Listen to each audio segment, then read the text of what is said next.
गुलाल और अबीर के साथ लोग जो है जश्न मना रहे हैं, एक दूसरे को मिठाई खिला रहे हैं। और वाकई में ये तस्वीरें सिर्फ अभी की नहीं है, जब से ममता बनर्जी आगे चल रही है तब से ही लोग कहने लग गए थे कि ममता बनर्जी की जीत का जल्द ही औपचारिक ऐलान जो है वो कर दिया जाएगा। और ऐसे में बड़ी खबर भी अब सामने आ गई है कि 58,832 वोटों से ममता बनर्जी ने जीत जो है हासिल कर ली है।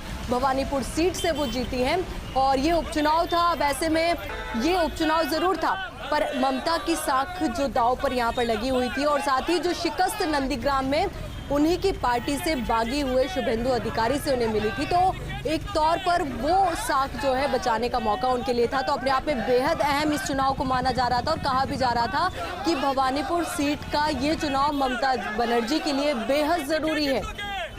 और बड़े अंतर के साथ ममता बनर्जी ने बड़ी जीत जो है वो दर्ज की है। तो बीजेपी की प्रियंका टिब्रेवाल को 58,832 वोटों से ममता बनर्जी ने हराया है, शिकस्त दी है। अब ऐसे में जिस तरीके से ममता बनर्जी लगातार ये कहती आई है कि आगामी चुनाव में वो केंद्र में एक बड़े विपक्ष के तौर पर उभरने वाली है, तो ऐसे में अब देखना ये होगा कि इसके बाद ममता बनर्जी का जो कॉन्फिडेंस है वो डबल होगा, उसके साथ वो आगे क्या करने वाली। तो वहीं आपको बता दें कि प्रियंका टिब्रेवाल ने हार जो है अपनी वो स्वीकार की है। भवानीपुर उपचुनाव में अपनी हार को उन्होंने स्वीकारा है।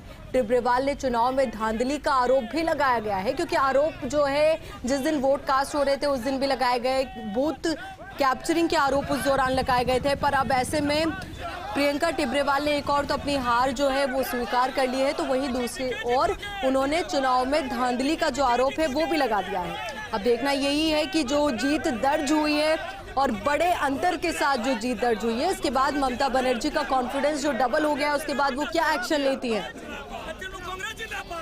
तो आपको बता दें कि पश्चिम बंगाल के मुख्यमंत्री ममता बनर्जी ने भवानीपुर सीट पर शानदार जीत दर्ज की है। ममता बनर्जी ने बीजेपी की प्रियंका टिब्रेवाल को 58,832 वोटों से करारी शिकस्त दी है। ममता बनर्जी के लिए सीट प्रतिष्ठा का विषय बना हुआ था, तो ऐसे में ये चुनाव अपने आप में बेहद अहम हो गया था और इस चुनाव को जीतना उनके लिए बहुत महत्वपूर्ण था।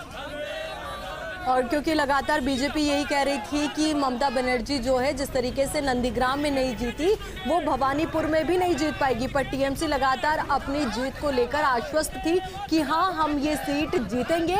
और जिन विधायक ने ममता बनर्जी के लिए सीट से इस्तीफा दिया था उन्होंने भी कहा था कि ममता बनर्जी जो है मुझसे ज्यादा वोटों के अंतर से जीतेंगी, लगभग डबल वोटों।